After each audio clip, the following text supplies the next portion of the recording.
In today's video, I'm going to teach you why your stock order isn't filling and what you can do about it. If you've ever placed an order to buy or sell a stock and wondered why it's just sitting there, not filling, you're definitely not alone. There are a few common reasons this can happen, so let's break them down and walk through how to make sure your next trade goes through smoothly. First, one of the main reasons your order might not be filling is because the limit price you set is simply too far away from where the stock is currently trading. Imagine you've set your limit buy order much lower or your limit sell order much higher than the current market price. Unless the market price actually moves to meet your limit, your order is just going to wait unfilled. Always check the real-time price before setting your limit. And remember, the further your limit is from the current price, the less likely your order is to execute quickly. Another reason might have to do with how actively a stock is traded. If you're dealing with a stock that has low volume, that means not a lot of people are buying or selling it, so it can take much longer for orders to fill. You can usually see the trading volume right on the stock's summary page. For faster execution, it helps to stick to stocks with higher trading activity. Sometimes, you might notice nothing is happening with your order because the markets are actually closed, but your order is only set to execute during regular trading hours. In that case, your trade will just sit and wait until the market reopens.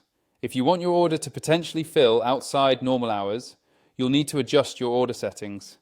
Another common scenario is if you've placed a stop order, such as a stop loss or stop limit order, that hasn't triggered yet. These types of orders only activate when the stock hits a specific trigger price. So until that happens, your order won't fill. Also, be aware that not all stocks support fractional share trading.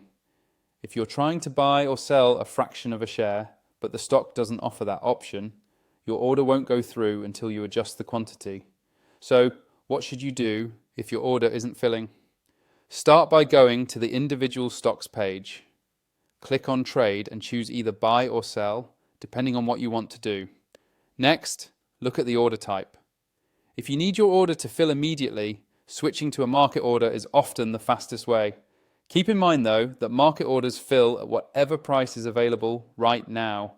If you still want to use a limit order, adjust your limit price so it's closer to the current market price, which you can find right at the top of the stocks page. This gives your order a much better chance of filling. Don't forget to check the time in force setting. If you want your order to potentially execute outside of regular market hours, select GFD or extended hours as your preference. This lets your order remain open during pre-market or aftermarket times, giving it more opportunities to fill. Finally, once you've made these adjustments, just click Review. Then confirm your trade by resending the buy or sell order. That's it. By understanding why orders might not fill and knowing how to tweak your settings, you'll have much smoother trading experiences. Thanks for watching and happy trading.